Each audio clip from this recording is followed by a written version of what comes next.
Hey guys, welcome to our channel foodie plate. ఈరోజు మీకైతే ఈ వీడియోలో గోదావరి స్పెషల్ కంద కోడిగుడ్లు పులుసు అయితే చూపించబోతున్నానండి.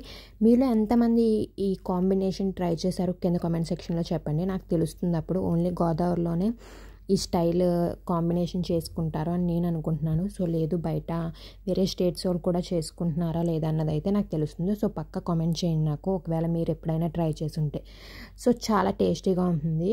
సో ఇంకెందుకు లేటు, సో రెసిపీలోకి అయితే వెళ్ళిపోదాం ఫస్ట్. సో ఫస్ట్ కందను అయితే నీట్గా కట్ చేసేసుకోవాలండి. మొత్తం పైన అంతా లేయర్ అంతా చెక్కేయాలి. మొత్తం పైన ఆ తొక్క అంతా తీసేసి ఆ లేయర్ మిగతా పార్ట్నన్నిటిని ముక్కల కింద కట్ చేసేసుకోవాలండి. మీ ఇష్టం అండి, కందను ఏ సైజులో అయినా కట్ చేసుకోవచ్చు. మేమైతే 2 to 2.5 ఇంచ్ ఆ సైజులో అయితే కట్ చేసుకున్నాము. అండ్ ఇంకో టిప్ ఏంటంటే, కంద కట్ చేసినప్పుడు చేతులకి అయితే దురద వస్తుందండి. సో అలా దురద రాకూడదు అనుకుంటే కనుక చేతికి ఆయిల్ రాసుకొని కట్ చేయండి. అండ్ ఆయిల్ రాసి కట్ చేసినప్పుడు జాగ్రత్తగా కట్ చేసుకోండి, మళ్ళీ హ్యాండ్స్ స్లిప్ అవుతాయి. సో తెగే ఛాన్సెస్ ఉంటాయి కాబట్టి సో అలా రాసుకోవడం వల్ల చేతులు అనేవి దురదగా ఉండవు. సో కట్ చేసుకున్న ముక్కల్ని నీట్గా వాటర్లో వేసేసుకోండి.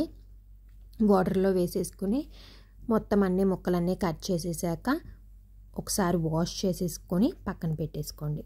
ఇప్పుడు ఈ కంద ముక్కల్ని మనమైతే బాయిల్ చేసుకోవాలి, ఉడకబెట్టుకోవాలన్నమాట, కుక్ చేసుకోవాలి. సో దానికోసం స్టవ్ మీద ఒక కడాయి పెట్టుకుని అవి కంద ముక్కలు మునిగేటట్టు వాటర్ పోసుకుని కంద ముక్కలన్నిటిని దాంట్లో వేసేసుకుని, కంద ముక్క మొత్తం మనకు కుక్ అయిపోవాలండి. కంద మొత్తం కుక్ అయ్యేంత వరకు అయితే కుక్ చేసుకోవాలి, ఎందుకంటే మళ్ళీ పులుసులో వేసాక కుక్ అవ్వదంట. సో ముందే వేసేసుకొని కుక్ చేసుకోండి. అండ్ ఈలోపు మనం ఎగ్స్ కూడా బాయిల్ చేసేసుకున్నామండి.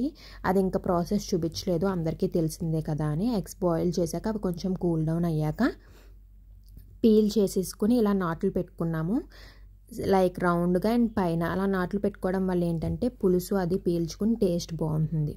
సో అలా నాట్లు పెట్టేసుకున్నాక అవి పక్కన పెట్టేసుకుని స్టవ్ ఆన్ చేసుకుని కుక్కర్లో కొంచెం ఆయిల్ వేసుకోండి. అండ్ ఆయిల్ హీట్ అయ్యాక కొంచెం ఆవాలు అలాగే కొంచెం జీలకర్ర వేసుకుని ఫ్రై చేసుకోండి. అండ్ వాటితో పాటు అప్పుడే ఫ్రెష్గా కోసిన ఆర్ ఫ్రెష్గా వాష్ చేసిన కరివేపాకు రెబ్బలను కూడా వేసేసుకోండి. వేసేసుకుని అవన్నీ ఫ్రై అవుతాయి. అవి ఫ్రై అయ్యేలోపు ఈలోపు మీరు ఎగ్స్ని కూడా ఒకసారి కొంచెం ఆయిల్ వేసుకుని ఎగ్స్ని కూడా ఫ్రై చేసేసుకోండి. అండ్ లైట్గా పసుపు యాడ్ చేసుకుని అయితే ఎగ్స్ని ఫ్రై చేసుకోండి. కొంచెం మంది ఎగ్స్ ఫ్రై చేసుకోకుండానే డైరెక్ట్గా వేసుకుంటారు. అలా కాకుండా ఇలా ఫ్రై చేసుకుని వేసుకోవడం వల్ల ఏంటంటే టేస్ట్ బాగుంటుంది. అండ్ ఎగ్స్ కూడా ఫ్రై అవుతాయి కాబట్టి టేస్ట్ అనేది మనకి ఇంకా చాలా బాగుంటుంది అనమాట. సో అవి ఎగ్స్ మొత్తం కొంచెం ఫ్రై అయిపోయాయి అన్ని సైడ్స్ అనుకున్నప్పుడు తీసుకుని పక్కన పెట్టేసుకోండి. ఈలోపు మనకి కరివేపాకు రెబ్బలు కూడా ఫ్రై అయిపోయాయి కాబట్టి దాంట్లో కారం వేసుకోండి, మీ స్పైస్ లెవెల్స్ బట్టి. కారం వేసుకున్నాక ఒకసారి బాగా మిక్స్ చేసేసుకుని ఇప్పుడు దీంట్లో అయితే మనం ఉల్లిపాయ పేస్ట్ వేసుకుంటున్నామండి. ఉల్లిపాయ పేస్ట్ అంటే ఓన్లీ ఉల్లిపాయలు కాదు, ఉల్లిపాయ, ధనియాలు, వెల్లుల్లి రెబ్బలు, జీలకర్ర ఇవన్నీ కలిపి మిక్సీ పట్టిన పేస్ట్ వేసేసుకుని ఒకసారి బాగా మిక్స్ చేసేసుకోండి. మిక్స్ చేసుకున్నాక ఆ పచ్చివాసన పోయేంత వరకు అయితే మనం ఫ్రై చేసుకోవాలి. అది ఆయిల్ పైకి తేలుతుంది అంటే ఫ్రై అయిపోయినట్టు. సో ఇప్పుడు దాంట్లో తగినంత సాల్ట్ కూడా వేసుకొని ఇంకొకసారి బాగా మిక్స్ చేసేసుకోండి. మిక్స్ చేసుకున్నాక ఒక 1 to 2 minutes అలా ఫ్రై చేసుకున్నాక దీంట్లో పచ్చిమిరపకాయలు చీరికల కింద కట్ చేసుకుని అయితే వేసుకుంటున్నామండి. సో మనం ఫస్ట్లో కాకుండా ఇలా వేసుకోవటం వల్ల స్పైస్ అది దీంట్లోకి దిగి టేస్ట్ బాగుంటుంది. సో మా అమ్మగారు అయితే ఇలా వేసుకున్నారు. సో ఇప్పుడు దాంట్లో ఒక 1/2 స్పూన్ అయితే లవంగ మొగ్గల పొడి అయితే వేసుకున్నాము. సో వేసుకుని ఒకసారి మిక్స్ చేసుకోండి. ఈలోపు మనకి కంద కూడా మొత్తం కుక్ అయిపోయింది. సో అది మనకి స్ట్రైనర్లోకి తీసేసుకుని దానిపైన కొంచెం కోల్డ్ వాటర్ కూడా పోసాం, సో దట్ ఓవర్ కుక్ అవ్వకుండా ఉంటాయి.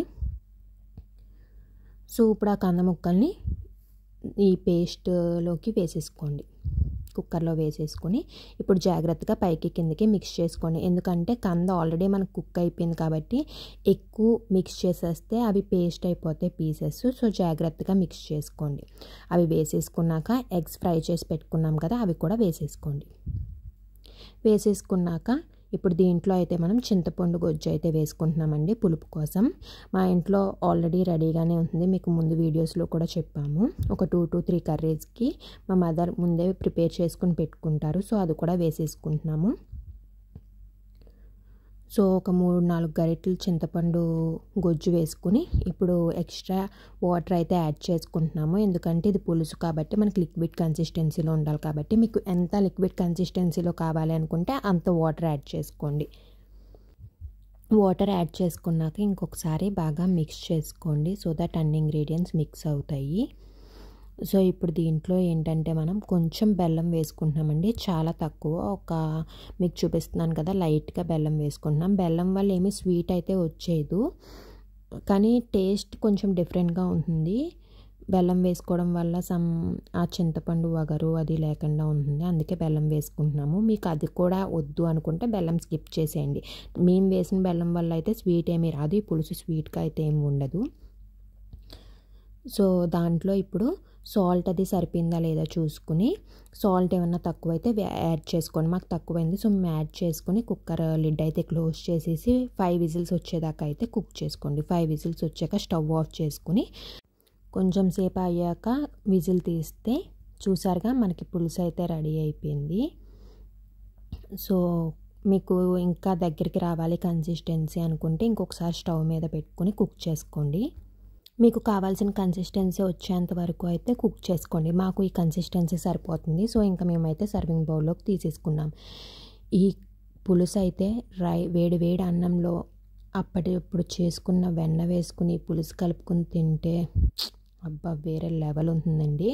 సో ఈ పులుసు చేసుకున్నప్పుడు కుదిరితే ఫ్రెష్ వెన్న కూడా వేసుకుని ఈ పులుసు కలుపుకుని తినండి, అదిరిపోతుంది. మీరు కూడా తప్పకుండా ట్రై చేసి ఎలా వచ్చిందో కింద కామెంట్ సెక్షన్లో చెప్పడం మర్చిపోకండి. వీడియో నచ్చితే లైక్ చేయండి, అలాగే మీ ఫ్రెండ్స్ అండ్ ఫ్యామిలీతో షేర్ చేసుకోండి. మా ఛానల్ని సబ్స్క్రైబ్ చేసుకోకపోతే వెంటనే వెళ్ళి సబ్స్క్రైబ్ చేసుకుని పక్కనున్న బెల్ ఐకాన్ క్లిక్ చేసి నోటిఫికేషన్స్ ఆల్లో పెట్టుకోండి.